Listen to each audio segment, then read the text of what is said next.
Rodrigo, Militão, Estevão, Wesley, Paquetá e Casimiro foram os jogadores que se lesionaram antes e durante a Copa do Mundo pela seleção brasileira. O departamento médico chegou muito sobrecarregado e isso com certeza influenciou no que a gente viu ontem, que foi a derrota do Brasil. Mas a gente não vai falar sobre a derrota do Brasil, ainda tá doendo. A gente vai falar muito sobre as lesões, o que aconteceu em cada um desses lances, com cada um desses atletas, para eles terem ficado fora da Copa ou terem sido afastados durante o Mundial. Então a gente vai falar sobre lesão muscular, sobre lesão ligamentar e por que um atleta demora mais para voltar do que o outro. E além de tudo isso, tudo que tem a ver com o seu treino. Eu sou Bruno Muniz, sou o seu fisioterapeuta e esse aqui é o Simpli Físio no Recovery Resenha.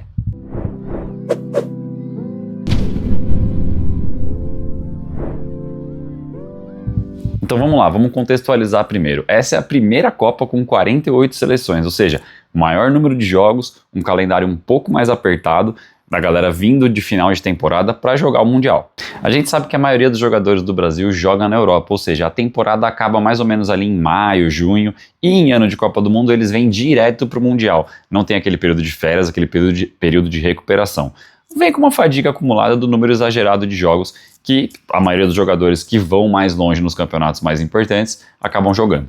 Essa fadiga acumulada é um fator muito importante que a gente vai abordar em algumas das lesões que a gente viu nesses atletas do Brasil. Nesse gráfico aqui a gente consegue ver a relação entre carga, performance e risco de lesão. Ou seja, no começo da temporada ou quando a gente começa a treinar, a gente tem uma performance baixa e um risco de lesão alto. A partir do momento que a gente vai colocando um pouco mais de carga no treinamento, essa curva começa a se inverter, a gente começa a aumentar a performance e diminuir o risco de lesão, até que a gente chega nessa parte verde do gráfico, que é onde a gente tem a nossa maior performance com o nosso menor risco de lesão, que acontece ali mais ou menos no meio de uma temporada de um atleta profissional e, comparando com a gente, atletas amadores, também acaba acontecendo ali quando a gente está chegando próximo de uma prova-alvo, próximo de um campeonato-alvo. Só que a gente percebe que se depois de a gente passar por esse período de máxima performance, a gente chama de esse período de pico, a gente continuar colocando carga e não ter esse período de recuperação, de descanso, acumula fadiga, a gente começa a perder performance, aumentar o risco de lesão se a gente continuar colocando carga. A gente consegue ver que as curvas elas se alternam, ou seja, aumenta o risco de lesão, diminui performance e geralmente é nesse período que acontecem as lesões musculares. Então não é falta de sorte, não é azar, algumas vezes acaba até sendo, mas é fisiologia. Se o nosso corpo ele não está descansando o suficiente, já continua colocando carga, chega uma hora que o corpo pede arrego. Passada essa parte teórica, agora vamos para a parte prática. Vamos primeiro para os jogadores que nem vieram para a Copa, que já ficaram fora da Copa por conta de lesão. Primeiro o caso do Rodrigo. O Rodrigo ele sofreu uma ruptura do ligamento cruzado anterior do joelho. Esse lance aqui, dá para ver que o pé dele fica preso no chão, ele rotaciona em cima e acaba rompendo o ligamento. É um mecanismo clássico de lesão, ou seja, o pé fica firme, ocorre uma rotação do fêmur em relação à tíbia, uma rotação interna e o ligamento rompe. É um ligamento muito importante para a estabilidade do joelho, ele segura a tíbia de fazer esse movimento para frente, só que esse movimento de pivô acaba facilitando e sobrecarregando ele, podendo gerar lesão. E uma coisa muito louca é que muita gente acha que é falta de força, falta de preparo físico, muito pelo contrário, ele é um atleta profissional.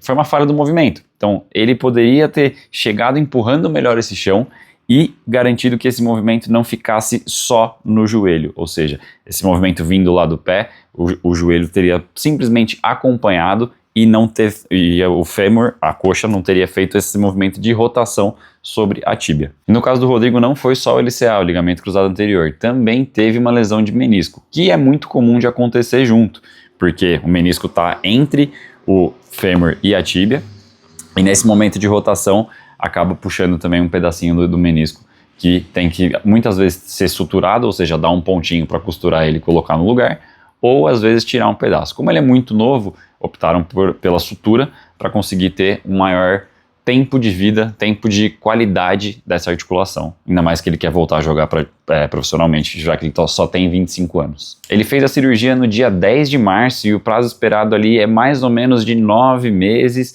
a 1 ano, ou seja, ele só volta a jogar no ano que vem, provavelmente no meio da próxima temporada do Real Madrid. E é uma lesão que às vezes pode mudar a carreira de um atleta. é muito difícil de voltar, hoje em dia é muito mais possível a volta com a fisioterapia, com as cirurgias muito mais avançadas, é muito mais possível a volta. Antigamente era muito mais complicado, mas é uma lesão que pode mudar um pouquinho como que o atleta se movimenta em campo, por risco, por medo, mas o trabalho da fisioterapia depois da cirurgia é justamente esse, garantir que o atleta consiga voltar com segurança, sem esse receio de se movimentar e voltando ao mais alto nível, ainda mais pensando num jogador profissional. Ou seja, não é só parar de doer, a gente tem que fazer com que o atleta volte a jogar no mais alto nível possível, e esse é um papel da fisioterapia, da medicina, de todas as áreas da saúde que trabalham em prol do atleta, seja profissional ou seja amador. Me conta aqui nos comentários se você conhece alguém que já rompeu a LCA ou se você já rompeu, conta aqui pra mim. Vamos para o segundo atleta, agora vamos para o caso do Éder Militão, que sofreu uma lesão de posterior de coxa, uma lesão muscular que ele teve que passar por cirurgia. O Éder Militão sofreu uma ruptura do bíceps femoral, que é um dos músculos da parte posterior da coxa, no dia 21 de abril, num jogo contra o Alavés pelo Campeonato Espanhol. No vídeo não fica tão claro o momento da lesão, mas dá pra ver que ele freia bruscamente e isso pode gerar essa sobrecarga na musculatura posterior da coxa, porque é um movimento excêntrico, ou seja, a gente contrai enquanto alonga o músculo. O músculo já devia estar fadigado no final de temporada, já era ali para final de abril, já devia estar mais para o final do jogo também, e aí ele também já tinha uma lesão prévia, ou seja, isso também já é um fator de risco. O fator de risco mais importante para lesão muscular é já ter tido uma lesão muscular naquela região, e ele já tinha tido, teve uma ruptura completa, teve que fazer cirurgia, e esse foi o motivo que ele ficou fora da Copa do Mundo. E fazendo só uma diferenciação simples, o músculo ele é um motor que movimenta todas as nossas articulações, então a contração muscular faz com que a gente se movimente. Os ligamentos, que foi o caso do Rodrigo, eles estabilizam as articulações em diferentes direções, seja no joelho, seja no punho, seja no ombro. Ou seja, eles têm funções diferentes, mas ambos também são muito importantes para o movimento, para a qualidade, para a estabilidade e para a prática esportiva, para o movimento como um todo. A expectativa de recuperação do Militão é de mais ou menos uns 5 meses e é a segunda lesão que ele sofre nessa região. A primeira tinha sido no começo do ano, tinha sido um grau mais leve, não precisou de cirurgia, voltou, lesionou de novo. E vale lembrar também que o Militão já tinha passado por uma cirurgia de reconstrução do ligamento cruzado anterior do joelho há uns anos atrás, e isso também pode ter sido um fator que gerou essa sobrecarga no posterior de coxa. Talvez por um desequilíbrio muscular entre anterior e posterior, por uma falha de movimento, enfim, uma fadiga acumulada que eu acho que é o que mais justifica, ainda mais pensando no final de temporada. Então fica o alerta pra gente, pra todo mundo que tá ouvindo o podcast, todo mundo que tá assistindo, que se a gente fica com uma lesão recorrente na mesma região, a gente não tá tratando a causa, a gente não tá tratando o que tá causando aquela lesão. Se a gente não resolver isso, vai ficar indo e voltando cada vez mais, independente de ser uma lesão por sobrecarga, de ser uma lesão traumática, ou seja, uma lesão muscular ou uma dor, vamos pensar uma canelite que fica indo e voltando. A gente tem que agir na causa. Agora, o terceiro atleta que ficou fora dessa Copa e provavelmente seria titular nesse time é o Estevão, jogador do Chelsea. Ele também sofreu uma lesão muscular no posterior de coxa num jogo contra o Manchester United no dia 18 de abril, ou seja, muito perto do Militão. Só que a lesão do Estevão foi grau 4. E agora eu vou explicar para vocês qual que é a diferença entre o grau 1, grau 2, grau 3 e grau 4 de uma lesão muscular. No grau 1 é simplesmente um estiramento leve de algumas fibras musculares, ou seja, as fibras musculares estão conformadas mais ou menos nessa posição e o estiramento a gente tem um afastamento entre elas, ou seja, estirou um pouquinho, gera uma dor local, gera um incômodo local, mas alguns dias de afastamento, às vezes algumas semanas, mas evolui super bem na físio, tratando com analgesia local e fortalecimento também, voltando a ativar essa musculatura para ela voltar a ter o comprimento normal. Agora no grau 2 já tem uma ruptura parcial das fibras, ou seja, a musculatura está aqui e tem uma ruptura parcial de algumas fibras desse músculo. Um spoiler do próximo atleta é o Neymar, que teve esse tipo de lesão também antes da Copa do Mundo. Numa lesão grau 2 a gente já vê mais algumas semanas de afastamento, às vezes chega ali mais ou menos até um mês, 6 semanas, dependendo da quantidade de fibras que rompeu, da porcentagem de fibras que rompeu, mas também não precisa de cirurgia e evolui super bem tratando na físio bonitinho. O grau 3 já é uma ruptura extensa das fibras, ou seja, muitas fibras já foram rompidas, às vezes precisa de cirurgia, a maioria das vezes não, mas aí a gente vai já para o grau 4, que é uma ruptura total, às vezes até com retração, ou seja, o músculo rompeu e retraiu, ou seja, ele afastou uma parte do músculo da outra, e aí nesse caso precisa de cirurgia.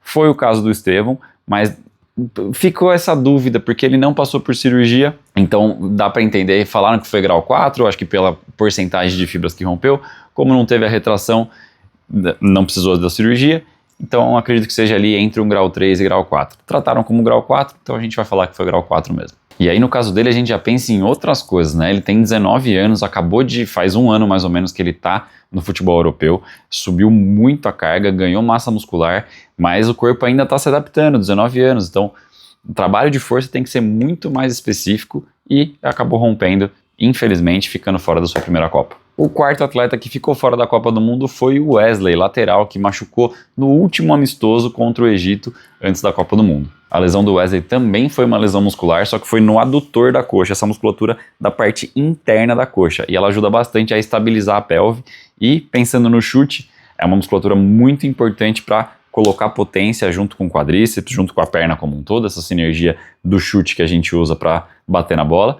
E no caso dele dá para ver no lance exatamente que ele faz esse movimento muito guiado pelo proximal, ou seja, ele faz muito mais força no adutor do que na parte da frente da perna, é um chute muito lateral e provavelmente ali no final de temporada, já com uma fadiga acumulada, não sei se ele tinha uma lesão prévia na região, mas deu para ver exatamente na hora que ele bate na bola, ele já volta até meio mancando e logo depois ele pede para ser substituído. E o Wesley era um jogador muito importante, a gente teve que improvisar com o Danilo na posição do lateral direito, que vamos combinar que não deu tão certo, mas é o que tinha para fazer e ele foi cortado há uma semana e quem foi chamado no lugar dele para jogar foi o Ederson, que também entrou no jogo de ontem contra a Noruega. Agora, 3 atletas que se recuperaram a tempo da Copa do Mundo conseguiram jogar e infelizmente 2 deles voltaram a se machucar durante a Copa. Gabriel Magalhães, Paquetá e Rafinha. Gabriel Magalhães estava sofrendo com algumas dores no joelho, recuperou bem ali para março e abril e conseguiu jogar a Copa normalmente. O Rafinha teve 2 lesões de posterior de coxa nessa temporada e teve a terceira durante o jogo contra o Haiti, mas mesmo assim ele já estava disponível no jogo contra a Noruega. A gente já vai falar um pouquinho mais sobre o Rafinha e por que ele conseguiu voltar tão rápido. E o Paquetá, que estava com uma tendinopatia, conseguiu tratar, conseguiu recuperar, voltou a jogar, mas na Copa ele teve uma lesão muscular também que tirou ele da competição. Então a diferença entre esses atletas e os que ficaram fora foi que eles tiveram um pouco mais de tempo para se recuperar e o grau da lesão com certeza era muito mais leve e aí deu tempo de chegar na Copa do Mundo aptos para jogar. Agora 2 atletas que chegaram na Copa no limite, estava até o último segundo sendo duvidado se eles iam conseguir jogar a Copa ou não, que é o Neymar e o Alisson. Vamos falar primeiro do Alisson, que sofre com lesões musculares recorrentes. Nas últimas 2 temporadas ele teve 4 lesões musculares e ficou afastado por mais de 200 dias. E como eu falei, o principal risco de lesão é já ter tido uma lesão na mesma região. Ele sofre com lesões musculares na mesma perna há 2 temporadas já, há alguns anos, vamos dizer assim. E não é azar, não é culpa só da lesão em si, é talvez um fortalecimento inadequado, um retorno muito precoce, e isso acontece muito principalmente no esporte de alto nível. Não dá para falar que o fortalecimento é inadequado também, porque eles estão no nível profissional, eles são atletas profissionais, mas talvez esse retorno precoce com uma carga muito alta, talvez não dê tempo deles chegarem naquela janela ótima de performance e já fica sempre colocando mais carga, aumentando o risco de lesão. E eu acabo vendo muito isso no consultório, que a pessoa quer voltar o mais rápido possível para o esporte, para qualquer esporte que ela pratique, volta antes e continua lesionando, continua machucando, não dá tempo do corpo recuperar, não dá tempo de tratar e fica na físio por muito tempo, que não é o que a gente queria, a gente quer sempre que vocês voltem o mais rápido possível para o esporte de vocês. Agora o caso do Neymar, o que aconteceu com o adulto Ney, que entrou nesse jogo, fez o gol de pênalti, que poderia ter levado ao empate ali se tivesse sido o gol do Bruno Guimarães no primeiro pênalti, mas não vamos falar disso. Então vamos fazer uma linha do tempo. Foi identificado um edema na panturrilha do Neymar. Um edema muscular é algo que dá para resolver com muita facilidade, né? Principalmente, é basicamente um inchaço, uma dor local, algo sem, talvez um estiramento, alguma coisa nesse sentido, no dia 18 de maio, que foi o dia da convocação. E aí, quando ele já estava na convocação, já estava lá na Granja Comari, fizeram alguns exames e descobriram que, na verdade, é uma lesão muscular grau 2, ou seja, uma ruptura parcial das fibras da panturrilha. E o médico da seleção falou que ele teria mais ou menos de 2 a 3 semanas de recuperação. Ele estaria bem, estaria apto para jogar no segundo ou terceiro jogo da Copa do Mundo. Que acabou acontecendo, ele conseguiu entrar no jogo contra o Haiti e entrou ontem contra a Noruega também. O O que fica na dúvida é, será que já não era uma lesão muscular grau 2 lá, quando diagnosticaram o edema? Será que não foi subdiagnosticado? A gente vai ficar com essa dúvida, porque se já tivesse essa lesão confirmada, provavelmente ele não teria sido convocado, mas não vamos entrar nessa polêmica. Mas ele conseguiu se recuperar, teve esse tempo de 2 a 3 semanas basicamente para voltar para o treino, para voltar para o esporte, conseguiu voltar, não jogou na mesma intensidade que a gente estava acostumado a ver o Neymar antes das diversas lesões que ele teve nos últimos anos, mas ele conseguiu voltar a jogar. E um outro detalhe sobre lesão muscular é algo que a gente tem que tomar muito cuidado, porque tem uma parte ali, tem um período do tratamento da lesão muscular que o atleta já não sente mais dor, o atleta profissional e o atleta amador já não sente mais dor, já acha que está tudo bem, mas o tempo de cicatrização ainda não está completo, ou seja, o atleta volta, coloca uma intensidade e rompe mais gravemente. E pode ter sido isso que aconteceu no caso do Neymar também, ele podia estar com edema, voltou a jogar, voltou a treinar e virou uma lesão muscular grau 2. Não querendo entrar em polêmica, mas eu acho que foi isso que aconteceu. E no caso dele, que ele ficou fazendo ressonância em cima de ressonância, não é charme, não é erro médico, não. Na verdade é muito mais esse controle, que no caso dele é muito importante, porque tem uma Copa do Mundo para jogar. Os atletas amadores, a gente que quando se machuca, a gente não fica fazendo uma ressonância em cima da outra, mas se fosse possível seria maravilhoso para a gente conseguir ter esse controle, esse acompanhamento de como está a lesão muscular. Tem outras formas a gente conseguir fazer esse acompanhamento, ultrassom em consultórios, ultrassom em laboratórios, mas a ressonância a gente consegue ver com muito mais precisão como que está a estrutura. Me fala aqui nos comentários se você já voltou mais cedo do que seu fisioterapeuta recomendou, se arrependeu e falou, fiz merda. Não façam isso em casa, tá? Ouçam seu fisioterapeuta. E agora chegando nas lesões que aconteceram durante a Copa do Mundo. A gente teve 2 atletas que se machucaram, 2 atletas que já estavam machucados no começo do ano, conseguiram voltar a jogar e se relesionaram. A gente tá falando do Rafinha, que se machucou contra o Haiti, e do Paquetá, que se machucou no jogo contra o Japão. O caso do Rafinha foi uma relesão, como a gente tinha comentado. Ele tinha se recuperado de uma lesão muscular no posterior da coxa ali para março, abril, voltou a machucar a mesma coxa no jogo contra o Haiti, ficou fora do jogo contra a Escócia e contra o Japão, estava disponível no jogo contra a Noruega, acabou não entrando porque o Ryan estava bem na posição dele, mas esse é um dos pesadelos da área esportiva, um dos pesadelos da fisioterapia, da medicina, que é quando o atleta está bem, volta e lesiona de novo. Ele estava 100% recuperado, mas como eu falei, vou voltar a repetir, o maior risco de lesão é já ter tido uma lesão naquela mesma região. E o Paquetá também sofreu uma lesão no posterior de coxa, agora no jogo contra o Japão.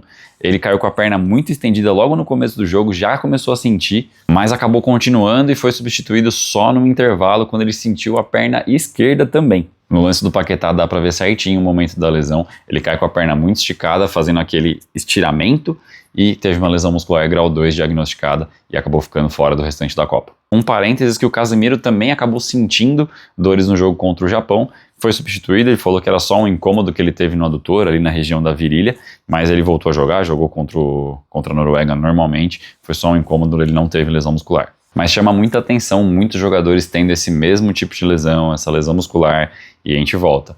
Acúmulo de fadiga, final de temporada, muitos jogos de uma intensidade muito alta, ou seja, é um torneio de tiro curto, agora são 8 jogos, a partir dessa Copa são 8 jogos, já que tem 48 seleções, então é um número de jogos aumentado, com mais tempo de recuperação entre um jogo e outro, o que é bom, mas também a intensidade cobra muito e o corpo acaba sentindo, infelizmente a gente teve essas lesões e a gente foi eliminado também para a Noruega. Não vou falar que foi por conta da lesão, mas acho que se alguns desses atletas estivessem disponíveis, a gente poderia ter tido um resultado um pouquinho diferente. Então o que a gente consegue perceber? A gente consegue ver 3 padrões de lesão que aconteceram na seleção. Uma lesão estrutural, a ligamentar, uma lesão por retorno precoce, ou seja, o caso do Rafinha, talvez o caso do Alisson, e uma lesão por fadiga acumulada, que foi de algum desses atletas no final de temporada, já estava naquela parte que já está caindo um pouco a performance, subindo o risco de lesão e acaba machucando. Então esses 3 padrões que a gente acabou vendo, principalmente nessas lesões que aconteceram com os atletas da seleção brasileira. A grande maioria dos atletas amadores, eu, você, todo mundo que está assistindo o vídeo, a gente não tem o departamento médico da seleção, mas o princípio é basicamente o mesmo. Se a gente está colocando muita carga, não está dando tempo do corpo recuperar, a chance de se lesionar é muito grande. Então é muito mais interessante do que ficar só tratando, tentando enxugar gelo para tentar jogar um jogo, participar de uma prova, participar de uma corrida. É muito melhor a gente fazer todo esse trabalho de prevenção, com recuperação, com treino de força, com recovery, com controle de carga, com toda uma equipe te acompanhando conforme for possível, dentro da realidade de cada um, mas isso facilita muito e diminui muito o risco de lesão. E esse recado é principalmente para você, atleta amador que treina basicamente como um profissional. A gente tem que tomar muito cuidado com o nosso corpo, desde do treinamento, mas principalmente as coisas que cercam o treino. Eu lembro desde a época da faculdade, da especialização na USP e tudo mais. Isso é muito importante desde o nível amador até o nível mais alto, até o nível profissional, até esses atletas que a gente comentou hoje. Então, se você pratica algum esporte, independente de qual for, corrida, triatlon, luta, natação, ciclismo, e sente que você vive sempre no limite, isso não é normal e dá para prevenir. E se você ainda não sabe, eu atendo aqui em São Paulo. Na descrição do vídeo eu vou deixar um link para você agendar a sua avaliação, para a gente começar essa prevenção, começar esse tratamento, para garantir que você consiga performar no seu mais alto nível. E se você chegou até aqui, me conta nos comentários quais desses casos mais te assustou, se você não sabia de algum deles, se você quer saber de mais alguma outra lesão, mais algum outro esporte, me conta aqui que eu vou fazer mais vídeos como esse daqui. E se você ainda não é inscrito no canal, aproveita, se inscreve, deixa o seu like, deixa o seu comentário, segue a gente em todas as redes sociais, em todas elas é @recoveryresenha. Um beijo do seu fisioterapeuta e até o próximo vídeo.